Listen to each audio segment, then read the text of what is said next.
This parable is so filled with possibilities for application to life today that it became difficult for me to prepare for this morning with you. Not because there was not enough to say or that I could not think of what to say, but because there's so much in this parable, as is true of most of Jesus' parables, that it is the paring down of the meanings that cause a problem in terms of presentation. So I'm going to limit this to just a couple of things that come from this story as recorded in Luke. But I really do encourage you to, after the service, when you go home or sometime this week, read this story and read it slowly, and I even suggest read it out loud to yourselves so that you can hear it in your own voice. And just start imagining the possibilities of what this story says about even contemporary life today. You can apply it to your own personal life. You can apply it to the church, two things I'll be doing today. You can apply it to national attitudes toward people, especially immigrants. And I'll try to explain some of that quickly, but not as the main thing I'm going to say. There's another thing that is disturbing for me, and when I read these stories, I can't help but be upset at the failure of our religious education in churches through the years. We tend to hear these stories and think that we know them and think that they're so familiar to us. Yeah, I know the story of the prodigal son. And we don't really understand all that's going on here. So I'm going to, if you'll allow me, to give you a couple of insights into the symbols that are very powerful symbols in this story, so that you understand what is going on. The first symbol is the robe. The father's going to put a robe on the son. That's incredibly important, because what he is doing is acknowledging the prodigal son as one with him. He is reestablished in the family. The other is he puts sandals on his feet. Well, I mean, how many of you in Sunday school were taught that, okay, well, that was a big deal, that the sandals went on his feet? It's a big deal. Because in that time, the people who were the family wore sandals in the house. Those who were not family and servants went barefoot. So even the fact that there are sandals is a big deal. But the biggest deal is the ring. Because in that culture, the one who wore the family ring, and it could be more than one, but anyone who wore the family ring spoke with the authority of the father. And so when we read these things, we heard these things when we were growing up, or we've heard sermons about it, or we've heard this story read again and again and again, we tend to our minds just go right past that stuff. And really, that's at the very heart of what's going on. So let us have ears to hear as I read this story as Luke records it.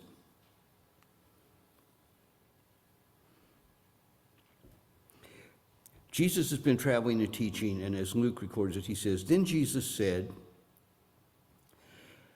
there was a man who had 2 sons. So hear that. This is a story about a man. It's not a story about 2 sons who had a father. It's not about 2 brothers who had a father. This is a story about the man, the father. There was a man who had 2 sons. The younger of them said to his father, 'Father, give me the share of the wealth that will belong to me.' So his father divided his assets between the 2 sons. A few days later, the younger son gathered all he had and traveled to a distant region. and there he squandered his wealth in dissolute living. When he had spent everything, a severe famine took place throughout the region, and he began to be in need. So the young man went and hired himself out to one of the citizens of that region, who sent him to his fields to feed the pigs. This is a good Jewish boy who's now feeding pigs. He would gladly have filled his stomach with the pods that the pigs were eating, and no one gave him anything. But when he came to his senses, he said, "How many of my father's hired hands have bread enough, and even bread enough to spare? But here I am, dying of hunger. I will get up and go to my father, and I will say to him, 'Father, I have sinned against heaven and before you.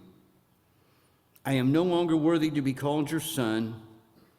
Treat me like one of your hired hands.'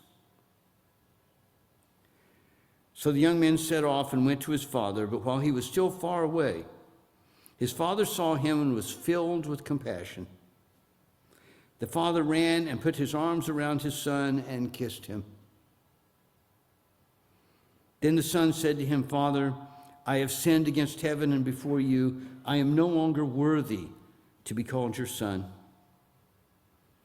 But the father said to his slaves, 'Quickly, bring a robe, the best one, and put it on him. Put a ring on his finger and sandals on his feet. And get the fatted calf and kill it, and let us eat and celebrate. For this son of mine was dead and is alive again. He was lost and is found.' And they all began to celebrate." Now that's a good story in and of itself, but the story goes on. Now this man's elder son was in the field, and as he came and approached the house, he heard music and dancing. He called on one of the slaves and asked what was going on. He replied, "Your brother has come, and your father has killed the fatted calf because he has got him back safe and sound." Then the older brother became angry and refused to go in. His father came out and began to plead with him.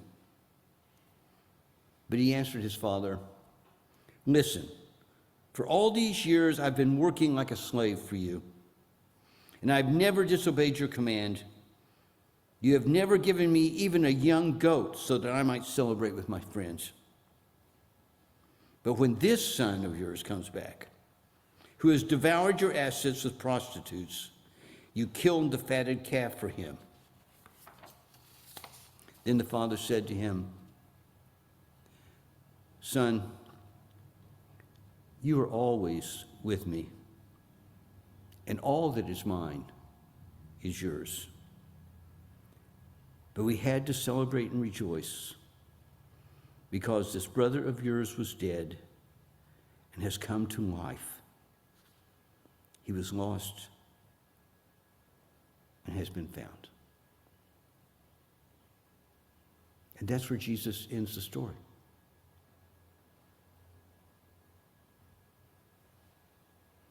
We don't know what the brother did. We don't know if he never went in. All we know is that he's really, really angry with the brother who returned and with the father who received him.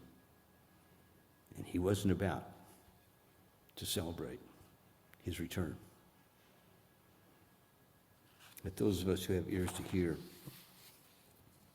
hear.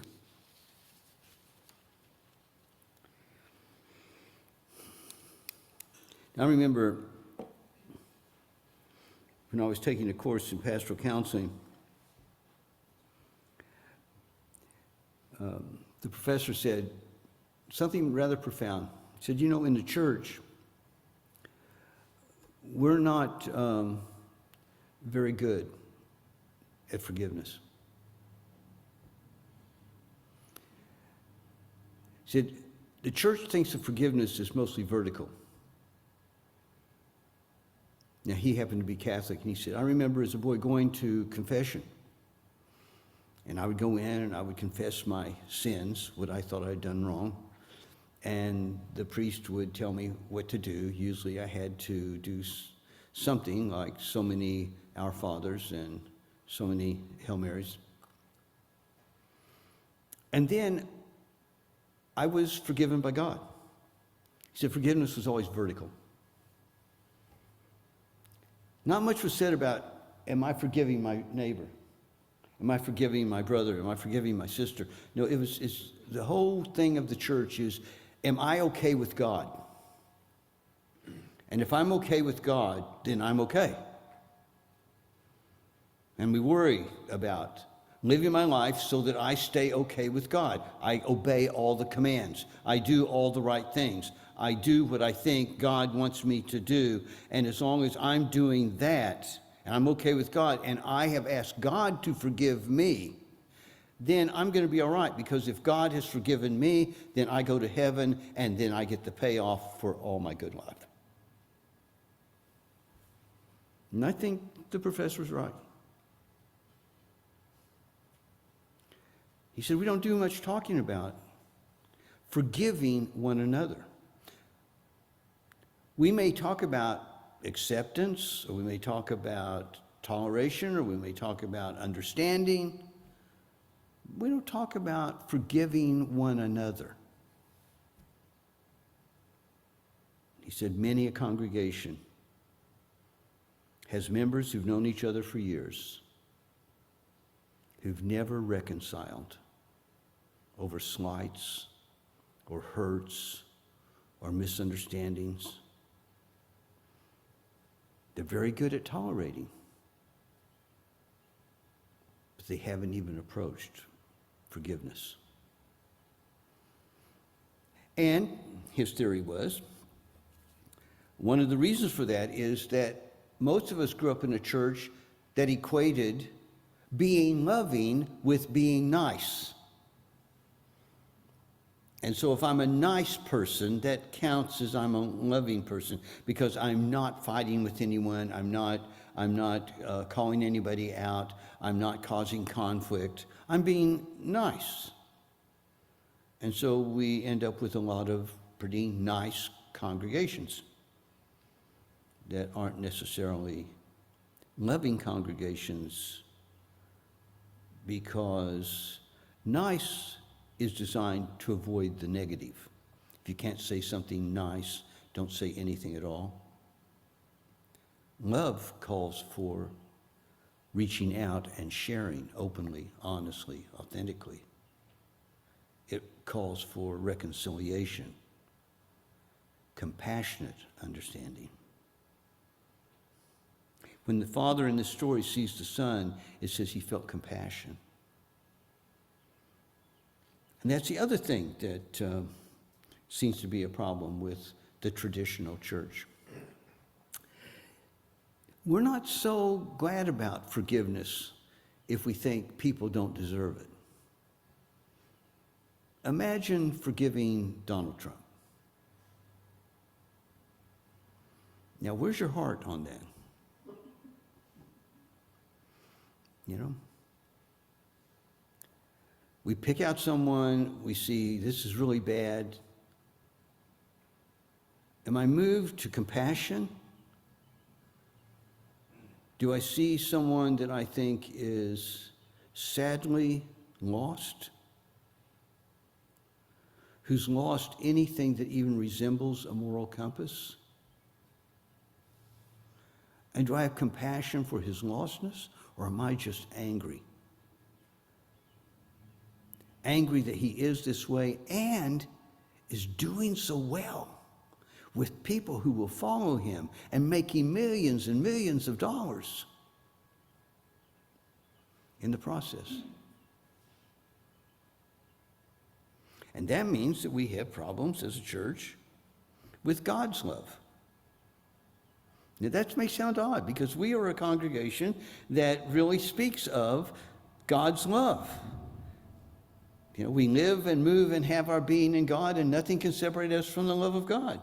But as Fred Craddock once said, when I really don't like someone and I think someone's really bad, and our lawns need watering and it rains, I want that rain to come right up to his yard and stop.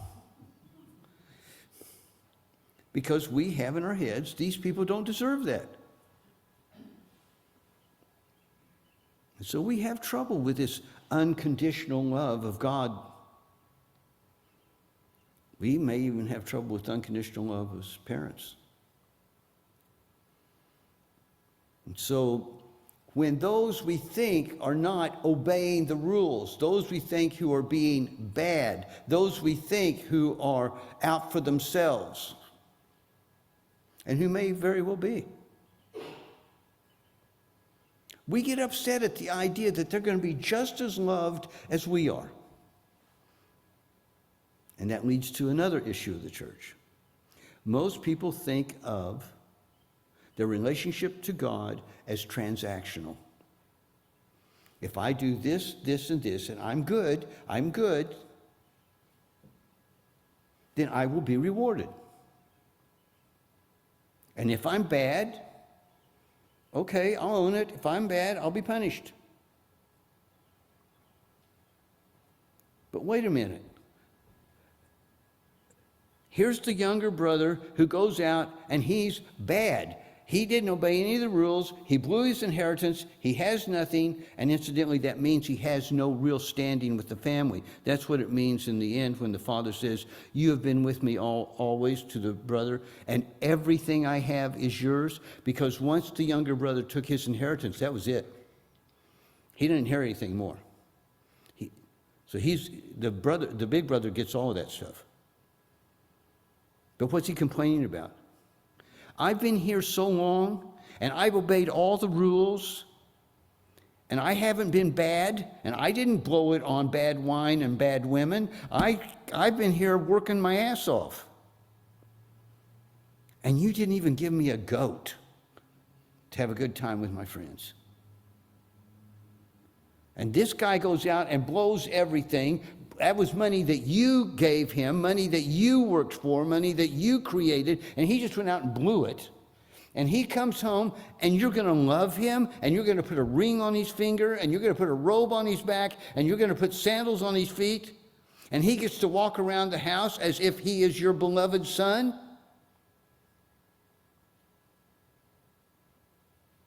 So I'm not going into that party.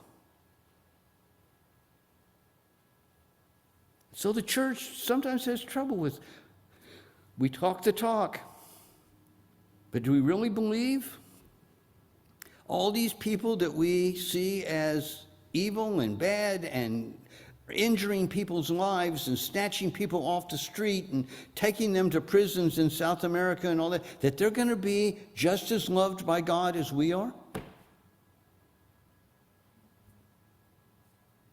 Well, we live and move and have our being in God. And nothing, not even how bad we are, can separate us from the love of God. Now that's supposed to be the good news, and frankly, it ticks the church off sometime. But that's the way it is. There's no question in my mind that Jesus is using this father as an example for his understanding of God. That's the way God is. That when we say nothing can separate us from the love of God, we really mean it. But we have to apply it. And so we got to stop saying, well, I deserve it, but he or she doesn't. Because they blew everything. They did everything wrong. They've been given the same opportunities in life that I got. They've been given all of the things that all the blessings of God that I received, and they blew it. They didn't appreciate it. They didn't love it. They didn't accept it. They just blew it. Yeah, it's true. So let's give them the best robe, and let's put a ring on their finger, and let's put sandals on their feet, and let's have a celebration. Because when he came to his right mind, when he finally saw the reality of it, he came home. But he was loved long before he came home. That's the point. It's not he came home and the father said, oh, I remember, I love this kid. The father always loved him. And in an extraordinary moment, the father with compassion goes out to greet him. The father didn't retire to his main room and sit on his main chair and wait for the son to come as a supplicant to him. The father went out to greet him.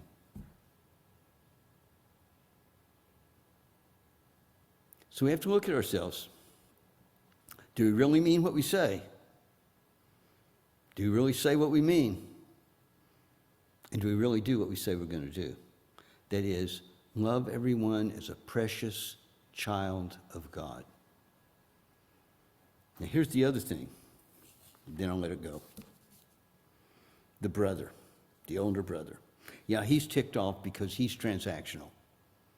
I did all the good things, and I should get the rewards. And the father reminds him, you're getting a lot of rewards. But he didn't want the brother to get anything. See, the brother's like an immigrant now. Because the brother technically has no standing in the family. He took his inheritance, everything that he had, and he went away. And he's right. The younger son's right. Maybe I can go ask to work there for my father. It never occurs to him I could be received back as a son. I've lost that. I don't have citizenship in this family anymore. And so the older brother is angry and wants him excluded, or at least wants him punished. He certainly does not want him celebrated. And while he's seeing him as, you don't belong here anymore. I don't want you here. You're coming from a far country now, and you have no standing here, and I don't want you with me. You don't deserve to be here the way I deserve to be here. And the point of the story is, and all the time he's complaining about it, and all the time he wants the brother punished, and all the time he wants the brother excluded, and all the time he does not want the brother to be welcomed, because now the brother is a stranger to this family. He forgets he's still my brother. He is my brother. Now, if we're all children of God, then all those people we see as strangers, all those people we want rejected, all those people we don't think belong here and don't deserve to be here, we're forgetting they're our brothers and our sisters in God. And they are loved by God, as we are. This is a powerful story. And it's worth thinking about. But it calls us into question. And if the church is to become vital and relevant and speak to that great, deep existential need people have for understanding and relatedness and love, we got to give up this transactional stuff. We just got to give it up. And say, you know what? God's love extends to all creation. God the Father is the Father of us all. And that means everyone is my brother. Everyone is my sister. All of creation is my relatedness and relationship. And I have to celebrate that and be glad.